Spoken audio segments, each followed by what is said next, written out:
नमस्कार दोस्तों, the books bytes club में आपका स्वागत है। क्या आप एक खुशहाल और संतुष्ट जीवन जीने के बारे में चिंतित हैं? या क्या आप अक्सर इस बात को लेकर चिंतित रहते हैं कि क्या आप अपने जीवन के सही उद्देश्य को जी रहे हैं? या क्या आप ऐसी नौकरी में फंसे हुए हैं जो आपका जुनून नहीं है? यदि आप उत्तर की तलाश में हैं, तो इकिगाई पुस्तक का यह सारांश सिर्फ आपके लिए है, क्योंकि हम अब से कुछ ही क्षणों में इन सभी प्रश्नों को संबोधित करने जा रहे हैं। आज हम हेक्टर गार्सिया और फ्रांसिस्क मिरालेस की पुस्तक इकिगाई पर चर्चा करेंगे। इकिगाई एक जापानी गुप्त अवधारणा है जो आपको दीर्घायु और खुशी के बारे में बताती है। यह पुस्तक हमें बताती है कि कैसे इकिगाई की जापानी अवधारणा का पालन करके आप अपने जीवन को लंबा और खुशहाल बना सकते हैं। यह सच है कि जापान के ओकिनावा द्वीप पर रहने वाले लोग सबसे लंबी और खुशहाल जिंदगी जीते हैं। विश्व स्वास्थ्य संगठन WHO के मुताबिक दुनिया में सबसे ज्यादा जीवन प्रत्याशा का रिकॉर्ड उनके नाम है, लेकिन उनका रहस्य क्या है? इसका रहस्य है इकिगाई, जो एक जापानी अवधारणा है। इसका मतलब है व्यस्त रहने का आनंद। इकिगाई एक जापानी शब्द है जिसका मतलब है होने का कारण, जीवित रहने का कारण, जीवन का उद्देश्य, दुनिया में आने का कारण। जापानी मानते हैं कि हर व्यक्ति के पास कम से कम एक इकिगाई होता है, जो उसे खुद को समझने के बाद मिलता है। इकिगाई को पाना मुश्किल है। लोगों की पूरी जिंदगी इसकी तलाश में निकल जाती है। आपको जानकर हैरानी होगी कि आपके पास भी एक इकिगाई है। इकिगाई पढ़ने के कारण इकिगाई के बारे में लेखक कहते हैं कि यह हमारी इकिगाई की एक अवधारणा है जो शरीर को मजबूत बनाने में मदद करती है ताकि हम लंबे समय तक जीवित रह सकें। एक बार जब आपको ऐसा महसूस होने लगे कि आपके जीवन का कोई स्पष्ट उद्देश्य नहीं है, तो चाहे आपकी अन्य दैनिक आदतें कितनी भी स्वस्थ क्यों ना हों, आपका जीवन काल गंभीर रूप से छोटा हो सकता है।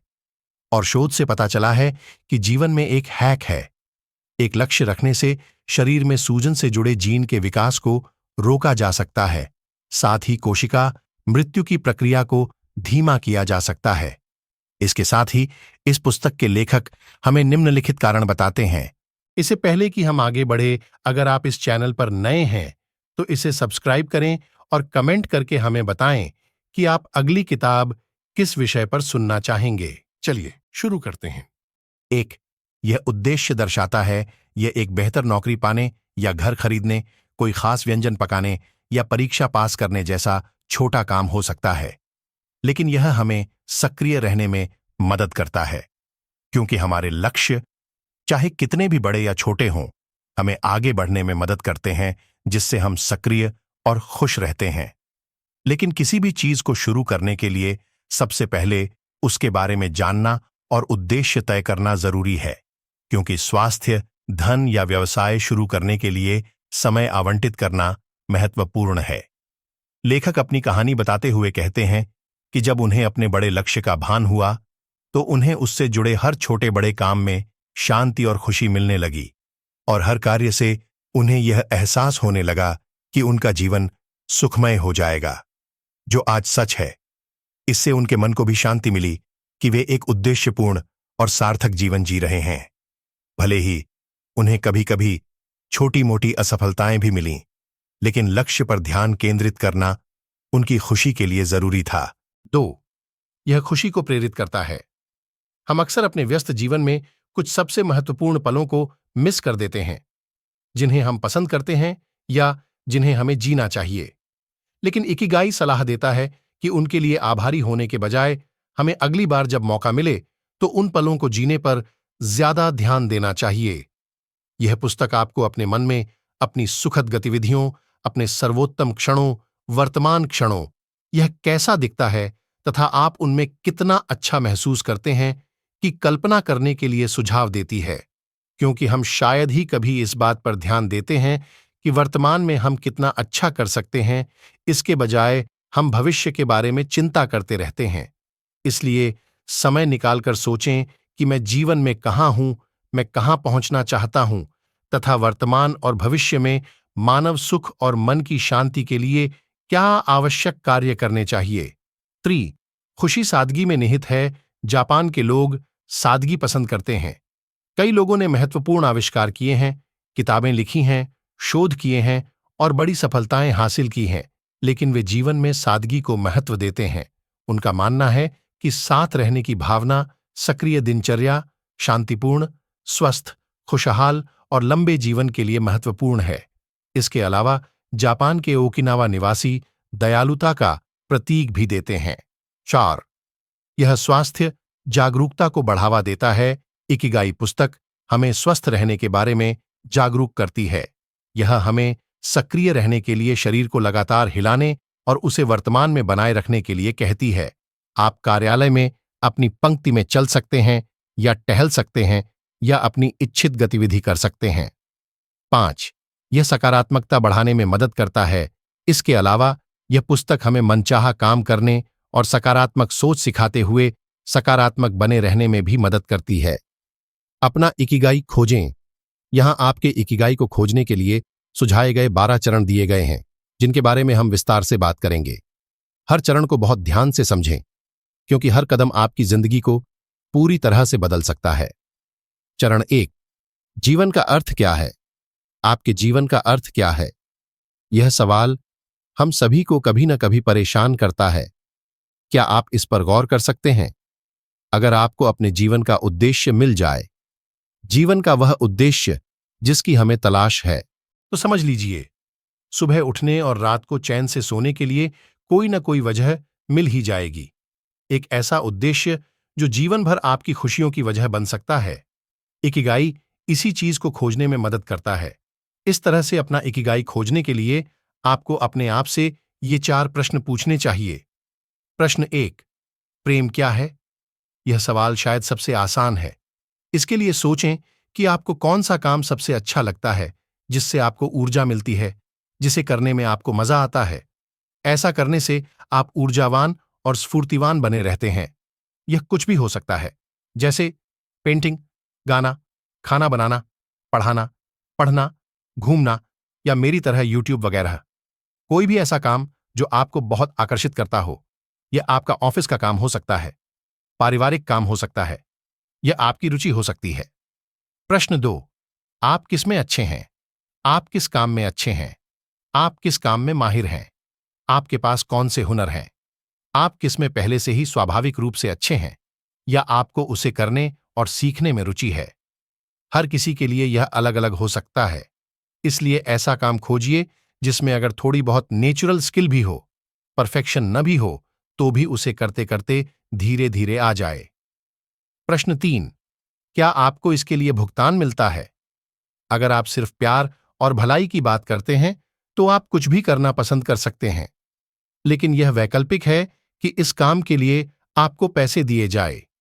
हो सकता है कि आपको घर की सफाई करना पसंद हो, लेकिन इस काम के लिए आपको कोई पैसे नहीं देगा।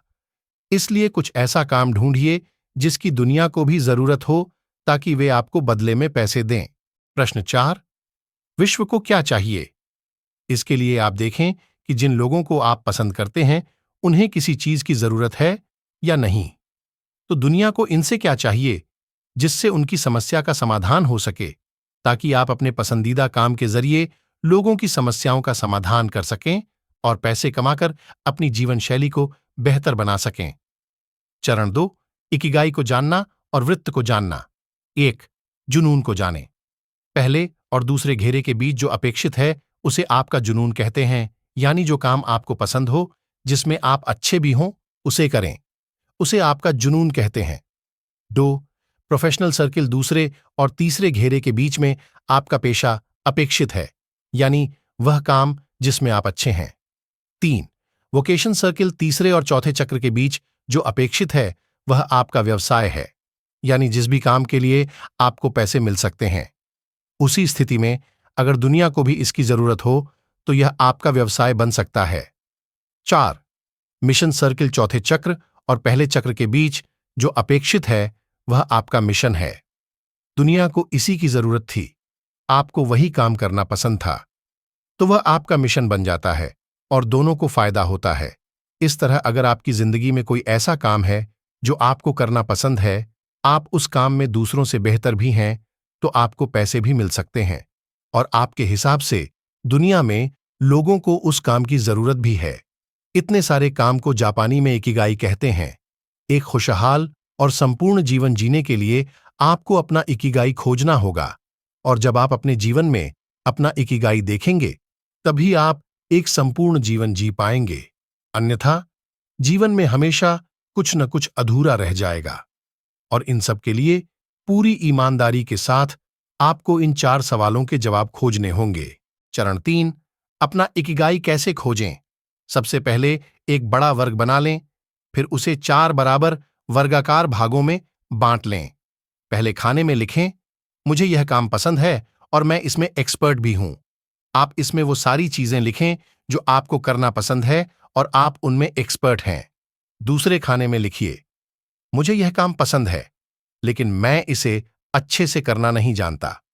यह ऐसा काम है जिसे आप बहुत पसंद करते हैं, लेकिन वे आपको इसे करने नहीं देते। लेकिन आपका दिल उस काम को करने के लिए बहुत कुछ करता है। तीसरे वर्ग में लिखें, बस मेरी पसंद की चीज नहीं है, लेकिन उन्हें करना ही होगा। यानी वो काम करना जो आपको पसंद नहीं है, लेकिन ऐसा मजबूरी में करना ही होगा। अगर आपको प्रोग्रामिंग पसंद नहीं है, तो नौकरी में बने रहने और पैसे कमाने के लिए ऐसा करना ही होगा। चौथे खाने में लिखिए, यह मेरे बस की बात नहीं है, मैं तो ठीक से कर भी नहीं सकता। ऐसी कौन सी चीजें हैं जो तुम्हें पसंद नहीं है? तुम तो उसके विशेषज्ञ भी नहीं हो, फिर भी तुम्हें मजबूरी में यह सब करना पड़ता है, जैसे तुम्हें अपना कमरा साफ करना पड़ता है। ये सब लिखने के बाद आप देखें कि आप अपना ज्यादातर समय किन कामों में बिताते हैं। आप उन कामों में कितना समय लगाते हैं, आप किस काम में अच्छे हैं और आपको पसंद भी है। आप कितना समय किसी ऐसे काम में लगाते हैं जो आपको पसंद नहीं है। लेखक ऐसा करने की सलाह इसलिए देता है क्योंकि ज्यादातर लोग उस काम में ज्यादा समय लगाते हैं जो उन्हें पसंद नहीं है। इसलिए उन्हें अपना जुनून नहीं मिल पाता और जीवन में अधूरापन महसूस होता है। मतलब यह है कि ऐसे लोग नीचे के 2 वर्गों में ज्यादा समय बिताते हैं, लेकिन अपना जुनून पाने के लिए आपको ऊपर के 2 कामों में ज्यादा समय देना चाहिए। आपको अपनी नौकरी छोड़े बिना ऊपर बताए गए कामों पर ज्यादा समय देना चाहिए। इन कामों में से जो आपको सबसे ज्यादा पसंद हैं, उन पर ध्यान दें और उन्हें करने में मजा भी लें, जिससे बाद में आप पैसे भी कमा सकते हैं। और विश्वास रखें कि यदि आप ईमानदारी से खोजेंगे तो आपको अपना इकिगाई अवश्य मिलेगा। चरण 4, लंबे खुशहाल जीवन और स्वस्थ जीवन के 4 रहस्य। जापान के ओकिनावा शहर के लोगों की जीवन शैली में कुछ खास आदतें शामिल हैं। इनकी वजह से वे लंबा, खुशहाल, संतुष्ट और गुणवत्तापूर्ण जीवन जीते हैं। 1. तनाव। जापान के लोगों का मानना है कि तनाव और अवसाद लंबी उम्र के दुश्मन हैं। इसलिए खुशहाल जीवन जीने के लिए तनाव से हमेशा दूर रहना चाहिए। 2. भोजन और पेय। जापान के लोग कभी भी पेट भरकर नहीं खाते, वे हमेशा अपनी भूख का 80% ही खाते हैं। इसके लिए जब आप खाना खाएं तो जैसे ही आपका पेट भरने वाला हो, तुरंत खाना बंद कर दें। शुरुआत में आपको पता नहीं चलेगा कि आपने कब अपना 80% खाना खा लिया है, लेकिन धीरे धीरे आप सीख जाएंगे। हाल के एक अध्ययन में पाया गया है कि ओकिनावा के लोग प्रतिदिन औसतन 1800 से 1900 कैलोरी का उपभोग करते हैं। इसके अलावा 1. जापान के लोग प्रतिदिन औसतन 18 विभिन्न प्रकार के खाद्य पदार्थ खाते हैं। 2. प्रतिदिन अलग अलग रंग के फल और सब्जियों की 5 सर्विंग लें, जैसे शिमला मिर्च, गाजर, पालक, गोभी, आलू, फलियां और सोयाबीन। 3. जापान के लोगों को 30% कैलोरी केवल सब्जियों से मिलती है। 4. गेहूं जापानी लोगों का आधार है, वे प्रतिदिन सफेद चावल खाते हैं। 5. मछली सप्ताह में 3 बार खाई जाती है। 6. औसतन 7 ग्राम से 12 ग्राम तक नमक खाया जाता है। 7. इसके अलावा जापानी लोग ग्रीन टी और व्हाइट टी का भी सेवन करते हैं। 3. एक समय में एक ही काम करना। आप जो भी काम करते हैं उस पर ध्यान केंद्रित करने से आपके काम में प्रवाह आता है, जिससे आप उस काम को बहुत तेजी से और बिना थके कर सकते हैं। इसलिए हमेशा वही काम चुनें जिस पर आपको रिसर्च करनी हो, आपको कड़ी मेहनत करनी होगी और आपका दिमाग हमेशा सोचता रहेगा ताकि आपका फोकस बना रहे। हमें लगता है कि एक समय में एक से अधिक काम करने से समय की बचत होती है और कम समय में अधिक काम पूरा किया जा सकता है, लेकिन ऐसा करने का वैज्ञानिक प्रमाण इसके ठीक विपरीत है। शोध से यह साबित हुआ है कि जो लोग एक समय में एक से अधिक काम करते हैं, वे काम देर से खत्म करते हैं और उस काम को करते समय बिल्कुल भी उत्पादक नहीं होते हैं। इसलिए हमें एक ही काम को पूरे ध्यान से एक साथ करना चाहिए। चरण 5, इकिगाई सेवानिवृत्ति और स्वास्थ्य सबक। क्या आपको पता है कि जापानी भाषा में रिटायरमेंट जैसा कोई शब्द नहीं होता? जापान के लोग कभी भी अपने काम से रिटायर नहीं होते, वे पूरी जिंदगी काम करते रहते हैं। वहीं अगर दूसरे देशों की बात करें तो वहां लोगों को जल्दी रिटायरमेंट चाहिए होता है। उन्हें किसी भी तरह से अपने काम से छुटकारा चाहिए होता है, क्योंकि उन्हें अपने काम से प्यार नहीं होता। जब आप कोई काम जबरदस्ती या सिर्फ पैसे के लिए करते हैं तो आप उस काम से खुश नहीं रहते हैं। जिस कंपनी के लिए आप काम करते हैं उसे भी आपसे ज्यादा वैल्यू नहीं मिलती है। इसलिए एक लंबा और खुशहाल जीवन जीने के लिए आपको अपने काम से प्यार करना चाहिए। फिर आप कभी भी सेवानिवृत्ति के बारे में नहीं सोचेंगे, क्योंकि आपकी खुशी अब आपके काम में होगी, न कि घर पर बैठकर अपने शरीर को जंग लगाने में। अगर आप बहुत देर तक बैठते हैं तो आप जल्दी बूढ़े हो जाएंगे। लंबे समय तक बैठने से आपको शारीरिक आराम मिल सकता है, लेकिन यह आपकी कोशिकाओं को नुकसान पहुंचाएगा और भोजन असंतुलन, उच्च रक्तचाप और यहां तक कि कैंसर का कारण भी बन सकता है। और इससे बचने के लिए आपको अपने दैनिक जीवन में ये कुछ आदतें शामिल करनी चाहिए। 1, प्रतिदिन कम से कम 21 मिनट पैदल चलें। 2, लिफ्ट या एलिवेटर का उपयोग न करें। 3, सामाजिक गतिविधियों में भाग लें ताकि आप लंबे समय तक टीवी के सामने न बैठें। 4, अपने जंक फूड और पैकेज्ड फूड को अच्छे भोजन से बदलें। 5, अच्छी नींद लें और 7 से 9 घंटे की नींद लें, इससे ज्यादा न सोएं। 6, अपने बच्चों या अपने पालतू जानवरों के साथ खेलें। 7, शुरुआत में आप टाइमर भी सेट कर सकते हैं ताकि आपको याद रहे कि अब टहलने का समय हो गया है। 8, आप गूगल के ऐप का भी उपयोग कर सकते हैं जो आपको रोजाना पैदल चलने का काम देता है। चरण 6, काम पर ध्यान केंद्रित करें। आप जो भी काम करते हैं उसे करते समय ध्यान केंद्रित रखना बहुत जरूरी है। ध्यान केंद्रित करने से आपके काम में प्रवाह आता है, जिससे आप उस काम को बहुत कुशलता से और बिना थके कर सकते हैं।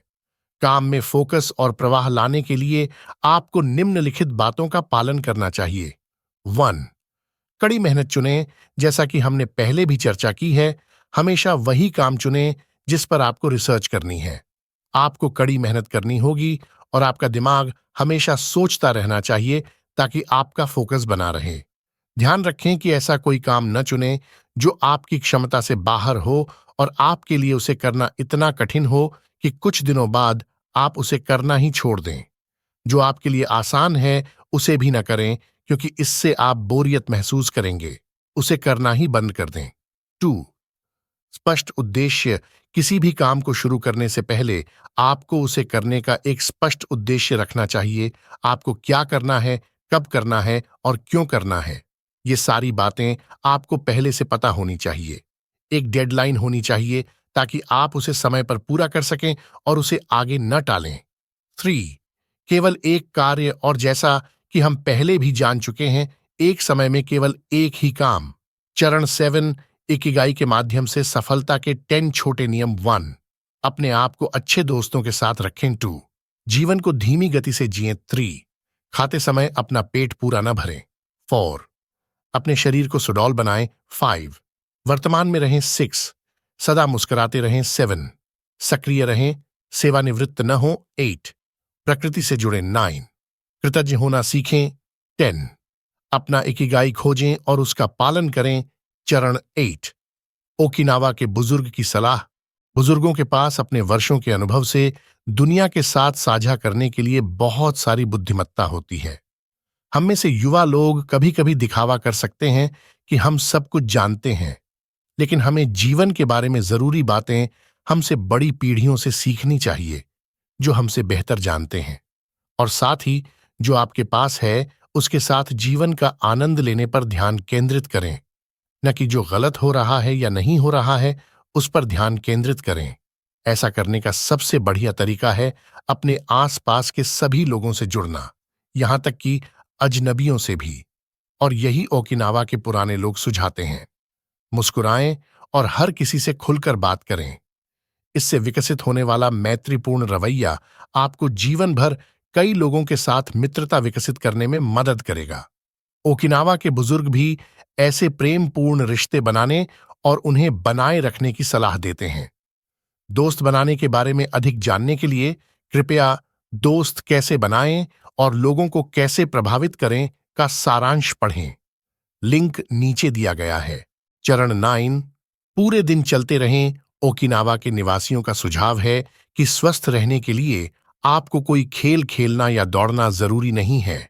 इसके लिए आप अपनी सुविधा के अनुसार कोई भी दौड़ने का काम तय कर सकते हैं। चूंकि गति शुरू से ही स्थिरता को बाधित कर सकती है, इसलिए ओकिनावा के लोग दौड़ने के अपने व्यायाम के तरीकों को सरल रखने की कोशिश करते हैं। जॉगिंग करना, बगीचे में दिन बिताना या मौज मस्ती के लिए गाना गाना कुछ ऐसे सरल तरीके हैं जिनसे वे बार के जरिए आगे बढ़ते हैं। गति बनाए रखता है। इसके अलावा जापानी रेडियो शो रेडियो टैसो ने ओकिनावा के लोगों को सालों से व्यायाम करने में मदद की है। ये जापान के एक बड़े स्टेशन पर धुन बजाता है और लोग व्यायाम करने के निर्देश सुनते हैं। शरीर और मन की गतिशीलता बनाए रखने के लिए आपको ऑफिस में भी कुछ देर के लिए उठकर अपनी पंक्ति या ऑफिस में टहलना चाहिए। चरण 10, जापानी लोगों का लंबा जीवन जीने का रहस्य। जापानी बुजुर्ग लंबी आयु जीने के लिए ये 5 रहस्य बताते हैं। 1, वे चिंता नहीं करते।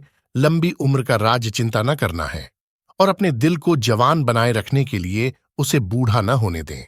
अपने चेहरे पर दोस्ताना मुस्कान के साथ लोगों के लिए अपना दिल खोल दें। अगर आप मुस्कुराते हैं और अपना दिल खोलते हैं तो आपके नाती नातिन और बाकी सभी लोग आपसे मिलना चाहेंगे। चिंता से बचने का सबसे अच्छा तरीका है बाहर निकलना और लोगों से मिलना जुलना। जापान में बुजुर्ग लोग अक्सर ऐसा करते हैं, इसीलिए वे इतने लंबे समय तक जी पाए हैं। उनके अनुसार आपको लंबे समय तक जीने की चिंता करने के बजाय खुश रहने की जरूरत है। बिना किसी को परेशानी पहुंचाए दूसरों के साथ समय बिताना और आनंद लेना ही सबसे महत्वपूर्ण है। 2, अच्छी आदतें विकसित करें। लंबी उम्र के लिए अच्छी आदतें सबसे ज्यादा मायने रखती हैं। आज के समय में देर से उठना सबसे बड़ी बुरी आदत बन गई है। आपका शरीर एक्टिव नहीं रहता है, जिसके कारण आपका शरीर थक जाता है। इसलिए सबसे पहले सुबह जल्दी उठने और कुछ काम करने की आदत डालें, जिससे आपका शरीर फुर्तीला बनेगा। कुछ ऐसा करें जिससे आपको आराम मिले। आप सुबह जल्दी उठकर दौड़ सकते हैं या टहल सकते हैं। आप घर पर भी कुछ काम कर सकते हैं, जैसे योग, पौधों को पानी देना या नए पौधे लगाना। इसके बाद घर आकर अपने हाथों से नाश्ता बनाइए। अपने नाश्ते में हरी सब्जियां इस्तेमाल करें। आप चाहे जो भी कर रहे हों, बस अपना इकिगाई पाएं। बुढ़ापे में चुस्त दुरुस्त बने रहने की कुंजी आपकी उंगलियों में है। अगर आप अपनी उंगलियों को व्यस्त रखेंगे तो आप 100 साल तक जी सकते हैं। याद रखें कि अगर आप सुबह उठकर काम नहीं करते हैं तो आपका शरीर कमजोर हो जाता है। इसके बाद भगवान से अपने अच्छे स्वास्थ्य और अच्छे जीवन के लिए प्रार्थना करें और इन चीजों को हर रोज नियमित रूप से करें। ध्यान रखें, सब्जियां खाने से आपको लंबे समय तक जीने में मदद मिलती है। लंबे समय तक जीने के लिए आपको 3 चीजें करने की जरूरत है। 1, स्वस्थ रहने के लिए व्यायाम करें। 2, अच्छा खाएं। 3, लोगों के साथ समय बिताएं। 3, हर दिन अपनी दोस्ती को पोषित करें। अपने दोस्तों के साथ संपर्क बनाए रखने से आपकी जिंदगी में एक और साल जुड़ता रहता है, क्योंकि आपके दोस्त ही वो लोग हैं जो आपको खुश और यादगार महसूस कराते हैं। और दोस्तों के साथ रहना जीवन की सबसे सुखद बात है। जिन लोगों से आप प्यार करते हैं वे ही आपकी लंबी उम्र का राज हैं। इस बात का महत्व समझें और दोस्तों के साथ समय बिताएं। अपने पड़ोसियों के साथ बातचीत करना, चाय पीना और गाना गाना जीवन की सबसे अच्छी चीजें हैं। अपने दोस्तों के साथ नई जगहों पर जाएं, इससे आपको खुशी मिलेगी। लंबी उम्र का राज लोगों के साथ घुलना मिलना और एक जगह से दूसरी जगह जाना है। 4, अधूरा जीवन जिए, लंबी उम्र के लिए धीरे धीरे और आराम से काम करने पर ध्यान दें। अगर आप जल्दबाजी में नहीं हैं तो आप लंबे समय तक जीवित रहेंगे। जापान में कई बूढ़े लोग लंबे समय तक जीने का यह रहस्य साझा करते हैं। वे सुबह जल्दी उठते हैं, व्यायाम करते हैं, अच्छा नाश्ता करते हैं और जब वे इन सब के बाद थक जाते हैं तो अपने दोस्तों से मिलते हैं। हर दिन कई अलग अलग काम करने से आपकी जिंदगी लंबी होती है। आजकल लोग अपने व्यस्त शेड्यूल के कारण बहुत व्यस्त रहते हैं और कभी-कभी वे अपने काम से भी परेशान हो जाते हैं। लेकिन ऐसा करने से आपकी उम्र कभी नहीं बढ़ सकती। इसलिए जब आप उदास हों, तो एक समय में एक ही काम पर ध्यान दें। ऐसा करने से आप अपने मौजूदा काम को भी सही तरीके से पूरा कर सकते हैं। याद रखें, लंबी उम्र का राज्य है जल्दी सोना, जल्दी उठना और सैर पर जाना। यदि आप शांति से रहते हैं, छोटी छोटी चीजों का आनंद लेते हैं और अपने दोस्तों से मिलते हैं, तो आपको अधिक जीने से कोई नहीं रोक सकता। 5. आशावादी बने। हर दिन अपने आप से कहें, आज का दिन स्वास्थ्य और ऊर्जा से भरपूर होगा। इसे पूरी तरह से जिएं। बेशक चाहे आप कितने भी बूढ़े या कमजोर क्यों न महसूस करें, अपने आप से कहें कि मुझे अभी भी बहुत कुछ करना है। और यह कहते हुए जोर से हंसें। हंसी सबसे महत्वपूर्ण चीज है। आप जहां भी जाएं, वहां हंसें। इससे आपका और आपके साथ रहने वाले व्यक्ति का मूड अच्छा रहेगा और आपको काम करने की प्रेरणा मिलेगी। आप किस मूड में अपना समय बिताते हैं, यह बहुत मायने रखता है। अगर आप आंकड़ों पर गौर करें, तो जो लोग दुखी, नाखुश या गुस्से में रहते हैं, वे उन लोगों से पहले मरते हैं जो ज्यादा हंसते हैं और खुश रहते हैं। इसीलिए हंसना अपनी प्राथमिकता बनाइए। इस जीवन में खुद को भाग्यशाली मानिए, दूसरों को धन्यवाद कहिए और उनकी मदद कीजिए। इससे आपको खुशी और संतुष्टि का एहसास होगा। लंबे समय तक जीना आपके हाथ में है, इसे अपनाइए। चरण 11। लोगोथेरेपी से इकिगाई तक लोग अपने जीवन में उद्देश्य की कमी के कारण खुश नहीं हैं।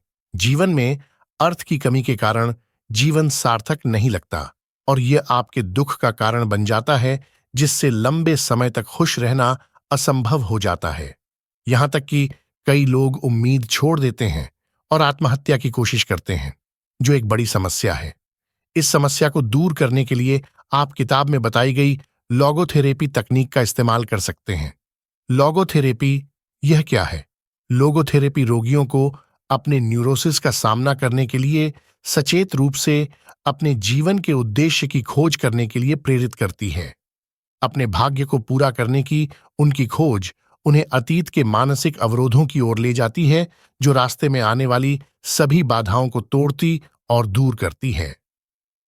लोगोथेरेपी की प्रक्रिया को इन 5 चरणों में सबसे अच्छी तरह से समझा जा सकता है। 1. व्यक्ति खालीपन, निराशा या चिंता महसूस करता है। 2. चिकित्सक उसे बताता है कि वह एक सार्थक जीवन जीना चाहता है। 3. जिससे मरीज को उस समय अपने जीवन का उद्देश्य पता चल जाता है। 4. वह अपने भाग्य को स्वीकार करने या अस्वीकार करने का निर्णय लेता है, जिसके साथ उसका पूरा जीवन जुड़ा हुआ है। 5. और जब रोगी को यह नया जुनून मिल जाता है, उसका यह नया जुनून उसे बाधाओं और दुखों पर काबू पाने में मदद करता है। अगर व्यक्ति को ऐसा करने में मदद की जरूरत है, तो लोगोथेरेपी उसे तस्वीर को विजुअलाइज करके मदद करती है। उसे अपने जीवन के उद्देश्य की खोज में मार्गदर्शन की जरूरत होती है और अपने उद्देश्य की ओर बढ़ने के लिए परेशानियों पर काबू पाना होता है। लोगोथेरेपी के अनुसार अपने जीवन के उद्देश्य की खोज करने से व्यक्ति को उस कमी को पूरा करने में मदद मिलती है। चरण 12। महत्वपूर्ण सबक। पुस्तक से जीवन के सबक। बुद्धिमान व्यक्ति को जीवन के सुखों से बचना नहीं चाहिए, बल्कि हमेशा इस बात का ध्यान रखना चाहिए कि उन पर निर्भरता उसे संतुष्टि का गुलाम बना सकती है। इसलिए आपको उन सुखों के लिए तैयार रहने के बजाय दिल से खुश रहने की आदत डालनी चाहिए, जो पल भर में गायब हो जाते हैं। वर्तमान ही वह सब कुछ है जो विद्यमान है, और यह एकमात्र शक्तिशाली चीज है जिसे हम नियंत्रित कर सकते हैं और जिसके माध्यम से हम अपने आज और भविष्य के जीवन को नियंत्रित कर सकते हैं। जिन चीजों से हम प्यार करते हैं, वे पेड़ की पत्तियों की तरह होती हैं। हवा के झोंके से वे कभी भी गिर सकती हैं। हमारे पास जो कुछ भी है और जिनसे हम प्यार करते हैं वे अंततः गायब हो जाएंगे। इसलिए हमें इसके बारे में निराशावादी बने बिना इसके साथ खुश रहने के लिए जागरूक होना चाहिए। हमें वर्तमान में खुश रहना चाहिए, जो हमें नुकसान के दौरान बहुत दर्द से बचने में मदद करता है। हमारे इकिगाई से जुड़ने की कोई सटीक योजना नहीं है, इसलिए इसे खोजने के बारे में ज्यादा चिंता न करें। बस उस काम में व्यस्त रहें जिससे आपको प्यार है और अपने आसपास ऐसे लोगों से रहें जो आपसे प्यार करते हैं। हम अपने जीवन का अर्थ स्वयं नहीं बनाते, हम उस काम को करके अर्थ पाते हैं जिसे हम पसंद करते हैं, इसलिए हम उस काम को पूरे जुनून के साथ करते हैं। हम में से हर किसी के पास जीवित रहने का एक अनूठा कारण है। इसे खोजें और जीवन के उद्देश्य को पूरा करने के लिए जीवन जिएं। दैनिक स्वस्थ आदतें। जापानी लोग तब खाना बंद कर देते हैं जब उनका पेट 80% भर जाता है। तनाव एक जानलेवा बीमारी है। जीवन में चुनौतियां दिमाग और शरीर को सक्रिय रखने के लिए उपयुक्त हैं, लेकिन हमें बुनियादी चुनौतियों को सुलझाने पर ध्यान केंद्रित करना चाहिए और बाकी चुनौतियों से बचना चाहिए। आराम करें, धीरे धीरे शुरू करें और इसे जारी रखें। अच्छा खाएं और सोएं, सब कुछ ठीक है।